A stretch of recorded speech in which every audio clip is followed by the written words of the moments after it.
एक दिवशी आपण शिकत असतो, काही ना काहीतरी नवीन बघत असतो. तर जे नवीन बघतो ते आपल्या बिझनेसमध्ये आपण ॲड करायला हवं आणि जे शिकतोय ते आपण आधी चूक काय केली, की जर एखादीने कुठली गोष्ट करायची ठरवली, तर तिने त्याच्यात सातत्य ठेवलं पाहिजे. वॉव! किती सुंदर आहे. म्हणजे हे कस्टमाइज केलेलं आहे. हो, म्हणजे नवरात्र उत्सवानिमित्त हो, हो. आणि हा सदरा मी असं खरंच पाहिलं नाही. किती छान आहे हे. खूप सुंदर.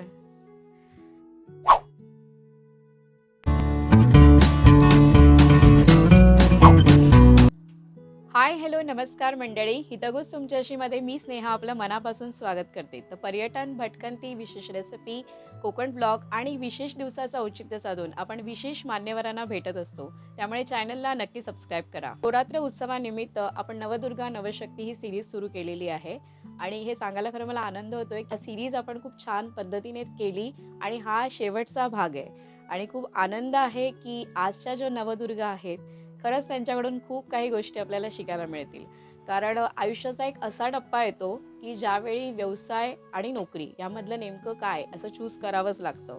आणि आज जी स्त्री शक्ती आहे, तिने अगदी स्वतःच्या हिमतीवरती एक स्वतःचा एक उद्योग निर्माण केला, ज्याचं नाव आहे साजिरी सारीज आणि जिकडे खूप पारंपरिक अशा साड्या आपल्याला मिळतात.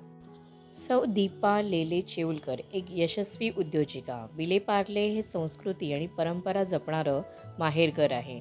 अशा ठिकाणी दीपाताईंचं साजिरी सारीज हे बुटीक आहे. आज दीपाताईंनी हसत रहा साजिरी संगीत सजत रहा असं म्हणत पारंपरिक आणि डिझायनर साड्यांचा ब्रँड तयार केला. त्यांनी अनेक कस्टमर्सशी खूप सुंदर ऋणानुबंध तयार केले. कस्टमर्सच्या गरजेनुसार त्यांना आपल्या कल्पकतेतून आणि कौशल्यातून काय काय हवं त्यानुसार समाधानकारक अनेक गोष्टी त्या कस्टमाइज करून देतात. म्हणूनच आज साजिरीचे 5,000हून अधिक कस्टमर आहेत आणि आज मराठी इंडस्ट्रीमधील दिग्गज कलावंतांची सुद्धा साजिरी सारीज ही पहिली पसंती आहे. चला तर भेटू दीपाताईंना. नमस्कार मॅम. नमस्कार. हितगुज तुमच्याशी मध्ये आपलं मनापासून स्वागत आणि सिद्धी क्रिएशनतर्फे हे तुम्हाला सुंदरसं गिफ्ट आहे. सुंदर. छान आहे गं, तोरण खूपच सुंदर केलेलं आहे. खणाच्या कपड्यांनी हे बनवलेलं हां, हां. आहे ना? आंब्याची जी पानं आहेत हां, त्याची हां, हां. आयडिया घेऊन केलेलं आहे. ओके. दसऱ्याच्या वेळी ओके. नाईस.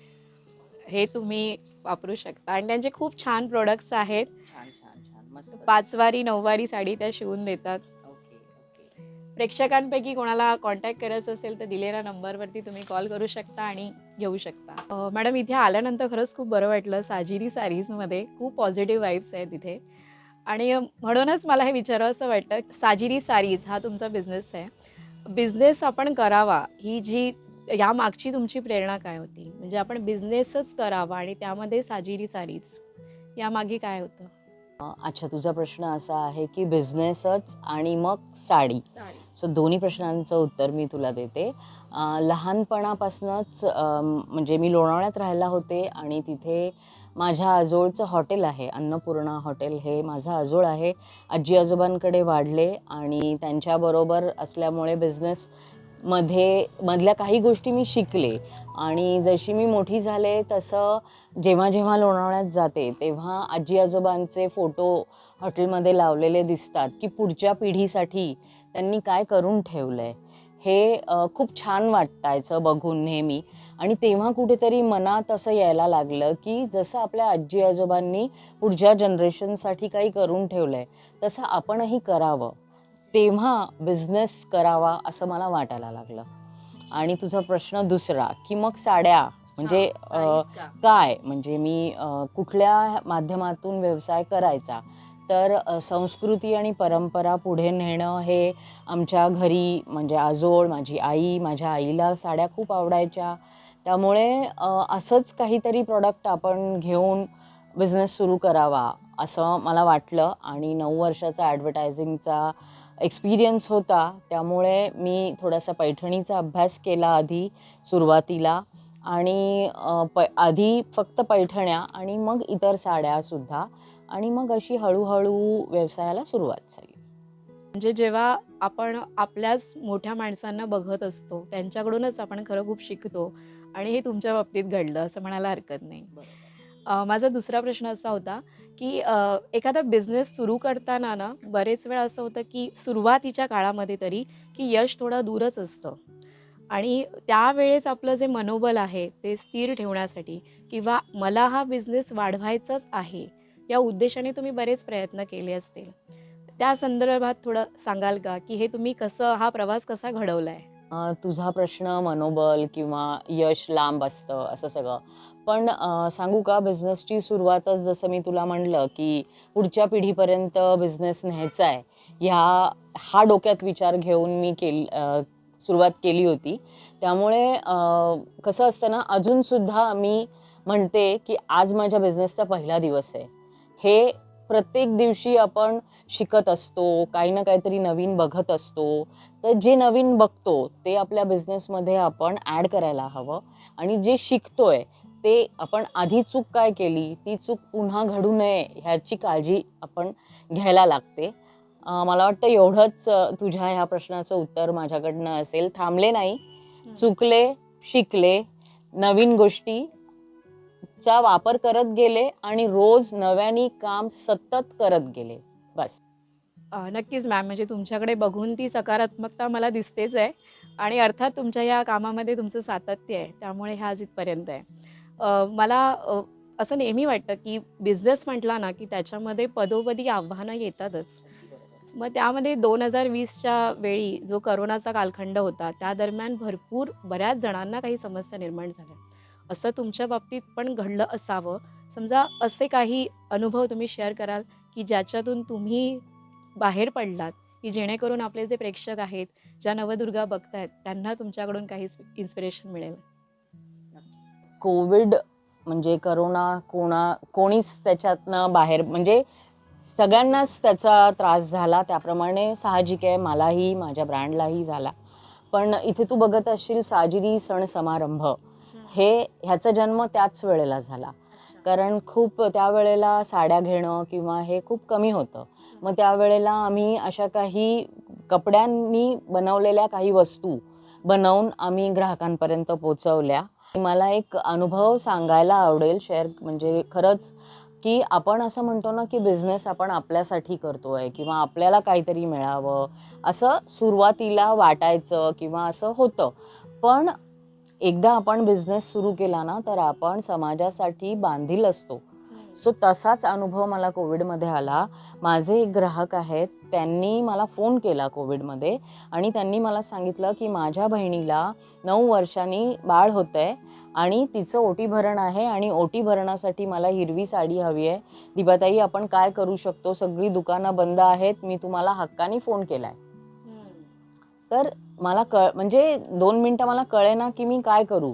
पण मी घरामध्ये माझ्या नवऱ्याला सांगितलं, की काहीही झालं तरी मला ह्या ग्राहकापर्यंत हिरवी साडी पोहोचवायची आहे आणि अक्षरशः बोलणी खाऊन हे करून मी त्यांना बरोबर घेऊन आले. अर्धं शटर ओपन करून जेवढ्या दुकानामध्ये हिरव्या रंगाच्या 6-7 साड्या होत्या, त्या सगळ्या एका बॅगेत घातल्या आणि त्या ग्राहकाला बाहेरच उभं केलं होतं आणि त्यांना सांगितलं, तुम्हाला ह्याच्यातली जी आवडेल ती तुम्ही ठेवा. सगळं ओपन झाल्यावर आपण पुढच्या गोष्टी बघूयात म्हणून. पण तेव्हा खूप आनंद झाला, की काहीतरी मी करू शकले माझ्या ग्राहकासाठी असं. नक्कीच मॅम. म्हणजे तुमच्या या अनुभवावरून ना तुमचा ग्राहकांशी असलेला ॲक्च्युली जो बॉन्ड आहे तो खरा कळतोय. एवढ्या हक्काने त्यांनी तुम्हाला सांगितलं. म्हणजे तितकंच तुमचं प्रेम त्यांच्यावर आहे, त्यांचं प्रेम तुमच्यावर आहे. तुमच्या साड्यांकडे म्हणजे इथे आल्यानंतर असं हे बघू का ते बघू असं खूप झालं. म्हणजे बऱ्याच साड्यांचे प्रकार तुमच्याकडे असतील. थोडक्यात सांगू शकाल की किती प्रकारे तुमच्या साड्या आहेत वगैरे? सो जसं म्हणलं, की कशामुळे ग्राहक प्रेमात पडतात, तर असे माझे हे प्रॉडक्ट आहेत. इथे तुला दिसतायत ह्या मोडाल सिल्क आहेत, या महेश्वरी आहेत, ह्या काथा वर्क साडी आहे, ह्या अगदी कॉटन चंदेरी तुला इथे दिसत आहेत. ह्याला बापटा सिल्क असं म्हणतात. त्यानंतर ह्या चंदेरीमध्येच आहेत. ह्या ज्या आहेत ह्या कॉटन इरकल आहेत. ह्या ब्रोकेड पैठणी आहेत. तुला हँडलूममध्ये काही रेंज दिसत आहे. हे ऑर्गन्झा आहे, हे लिनन आहे. सो अशा वेगवेगळे आणि विविध प्रकारच्या साड्या आणि अगदी 1000 रुपयाची साडीसुद्धा तुला वेगळी मिळेल आणि अगदी पैठणी 30,000ची सुद्धा तुला वेगळी मिळेल. ही साजिरीची खासियत आहे असं म्हणायला हरकत नाहीये. काय म्हणजे इथे मी ड्रेस मटेरियल बघते ते पण तुमच्याकडे हो आहे. हो हो, जशा आमच्या साड्या वेगळ्या आहेत तसं आमचं ड्रेस मटेरियल पण खूप वेगळे आहेत. हे तू बघशील तर हा सुंदर दुपट्टा आहे, म्हणजे दुपट्टा ही खासियत आहे आणि हा त्याचा कुर्ता आहे. सो प्रत्येक ड्रेस मटेरियल आपल्याकडे फार वेगळं मिळतं. त्याचबरोबरीने जेंट्ससाठी अशी टोपी, त्यानंतर पैठणीचं सोवळं आहे आमच्याकडे. सो असेही काही युनिक प्रॉडक्ट्स आमच्याकडे आहेत. हे बघ. वा, हे मी पाहिलं नव्हतं कुठे. हां सिरियसली हां, हे वेगळं आहे पैठणीचं काहीतरी. सोवळं आणि उपरणं असा हा सेट आहे आणि त्याच्यामध्येही रंग हे ह्या वर्षीच्या गणपतीपासूनच मी हे प्रोडक्ट ॲड केलेले आहेत. वाव, किती सुंदर आहे. म्हणजे हे कस्टमाइज केलेलं आहे म्हणजे नवरात्र उत्सवानिमित्त. आणि हा सदरा मी असं खरंच पाहिलं नाही. किती छान आहे हे, खूप सुंदर. वा, हे असे प्रोडक्ट्स मी नाही पाहिलेले खरंच. मॅम हे पण किती सुंदर आहे आणि खूप छान अगदी. ह्या यावर्षी ओट्या. हे गणपतीला महालक्ष्मी म्हणजे असं ओटी म्हणून आम्ही बऱ्याच जणांना म्हणजे हे हे सगळं कोविडमध्येच सुरू तर केलं. अगदी अनायसे साजिरीच्या कस्टमरशी बोलणं झालं माझं. मॅम साजिरीच्या तुम्ही जुन्या कस्टमर आहात, काय सांगू शकता साजिरीबद्दल? साजेरीशी मी गेले 1-1.5-2 महिने माझ्या मुलाचं लग्न ठरल्यापासून मला लोकांनी बऱ्याच जणांनी सांगितलं की जे काही तुम्हाला नवीन व्हरायटी किंवा एक आपल्या मराठी संस्कृती जर का तुम्हाला असेल तर तो चॉईस तुम्हाला साजेरीकडे मिळेल. आणि म्हणून मी असं शोधत शोधत दुकान इथे आले आणि अगदी म्हणजे माझी खरेदी, माझ्या होणाऱ्या सोन्याची खरेदी तर झालीच, पण त्याच्या व्यतिरिक्त जे साखरपुड्याला लागतं की साखरपुडा आहे किंवा माझ्या मिस्टरांचं आणि मुलांचं काय कस्टम मेड ज्याला आपण म्हणू शकतो की जो थोडा युनिक कलर होता, पण त्याच्यात मॅडमनी दिलेली आयडिया आणि आता ते तयार झालेलं आहे. ते बघून आम्हाला जेवढं की असं आपल्याला म्हणजे एक युनिक आपण म्हणतो की ते नक्की मिळणार आहे हे बघूनच आम्हाला खूप आनंद झाला आहे. तर अशा पद्धतीने ही आमची वाटचाल सुरू नुकती आत्ता हे पहिलं पाऊल पडतं आहे असं आपण म्हणूया आणि ही आयुष्यभरासाठी कायम नक्की चालू राहील हा विश्वास माझ्याकडनं आहे आणि याच्यासाठी साजिरीला खूप खूप धन्यवाद. अरे वा, खूप छान. मॅडम खरं सांगू का, हे इतकं छान कलेक्शन बघून खरंच मी भारावून गेले आणि खूप बरं वाटलंय. म्हणजे इतकी कलरफुल सगळं खूप छान दिसतंय. नवदुर्गाचा जो माझा हा एपिसोड आहे आणि याचा एंड म्हणजे तुमच्या हस्ते मला हा करता आला, याबद्दल मला खरंच खूप बरं वाटतंय. एक शेवटचा प्रश्न फक्त घेते मी, की तुमच्याकडे बघून खरंच मला खूप सकारात्मकता वाटते आणि खूप अशा स्ट्रॉंग वुमन हे मला जाणवतंच आहे. तर या एपिसोडसाठी मी असं विचारेन, की ज्या नवदुर्गा तुम्हाला बघतायत, ज्यांना तुमच्याकडे बघून प्रेरणा मिळते, तर अशा नवदुर्गांना तुम्हाला काय सांगायचं आहे? आणि अजून एक, की तुम्ही इतक्या स्ट्रॉंग वुमन वाटताय. मला असं वाटतं तुम्ही नक्कीच दुसऱ्यांसाठी पण खूप काही करत असाल, हा माझा अंदाज आहे. असं काही तुम्ही करत असाल तर प्लीज शेअर कराल का? स्नेहा, मी तुझ्या दुसऱ्या प्रश्नाचं उत्तर आधी देते की समाजासाठी काही करणं किंवा हे आपण काय करणार ना, म्हणजे आपल्या कुवतीप्रमाणे किंवा आपल्या बुद्धीप्रमाणे किंवा आपल्याकडनं काय समाजाला आपण देऊ शकतो हे मला कळायला कदाचित उशीर झाला म्हणजे मी ते ऑलरेडी करतीये, पण हे मला कळलं उशिरा की माझ्याकडे म्हणजे साजिरीमध्ये येणारी प्रत्येक महिला, माझी प्रत्येक सखी, माझी प्रत्येक ग्राहक, स्त्री ग्राहक जी येते ती माझ्याशी मन मोकळं करून जाते आणि आनंदी होऊन बाहेर पडते आणि ती माझ्याशी कायम जोडली जाते. आणि आणि त्याचमुळे आज 5,000+ साजिरीचं क्लायंट बेस आहे आणि रिपीट कस्टमर्स आहेत. परत प्रत्येक वेळेला साडी घ्यायच्या वेळेला पहिलं नाव त्यांना साजिरी हे आठवतं असे माझे काही ग्राहक आहेत. तर मला असं वाटतं की हे माझ्याकडनं अंबाबाई करून घेतीये की तिचं मन हलकं होतं, माझ्या ग्राहकाचं मन माझ्याशी बोलून हलकं होतं. ह्याच्यातनंच मला वाटतं मग मी काहीतरी समाजाला, दुसऱ्या स्त्रीला माझ्याकडनं काहीतरी देते असं मला हे आत्ता थोडं कळायला लागलंय आणि त्याच्यातनं मलाही आनंद मिळतो आहे. आणि तुझा पुढचा प्रश्न होता संदेश काय द्याल तुम्ही? तर मला असं वाटतं की प्रत्येक महिलेनी तिने जे काही करायचं जर तिने ठरवलंय, इफ शी इज हॅपी की घर मूल हे बघायचंय, कारण तेही एक खूप मोठं काम असतं. पण जर तिने काही करायचं जर ठरवलं असेल, मग ते ठरवलेल्या गोष्टी मूल सांभाळून, सासू सासऱ्यांकडे बघून, आई वडिलांकडे बघून किंवा घरातल्या जबाबदाऱ्या सगळ्या बघून ती ते कसं करेल, त्या गोष्टीसाठी किती वेळ देईल, तिच्या गोलसाठी ती किती वेळ देईल, हे तिने आधी विचार केला पाहिजे आणि तिने ते करत राहिलं पाहिजे. भले तिला जर 2 तास दिवसातले मिळत असतील, तरी तिने जर एखादी गोष्ट करायची ठरवली असेल, तर तिने ते करत राहिलं पाहिजे. कारण जेव्हा मुलं मोठी होतात, आई-वडिलांची सेवा करून आपण स्वतः महिला मोठी होते 45-50, तेव्हा परत तिला एकटी पडते ती, की आता मी काय करू? पण जर त्या वेळेला तिने जे कंटिन्यूशन ठेवलं असेल, तिला जे करायचं असेल, ती गोष्ट ती त्यावेळेला साध्य करू शकते. म्हणून मला असं वाटतं, की तुम्ही जे करताय, जे करायचं ठरवलंय ना, त्याच्यामध्ये सातत्य ठेवा. भले अगदी दिवसभर करायला वेळ नाही मिळाला, 2 तास करा, 3 तास करा, पण त्या वेळेपुरतं गोल ठेवा, की मूल 5 वर्षाचं होईपर्यंत मी एवढाच वेळ देऊ शकते, असं मला वाटतं. खूप साध्या सोप्या शब्दामध्ये खरं हा संदेश पोचला असं वाटतं.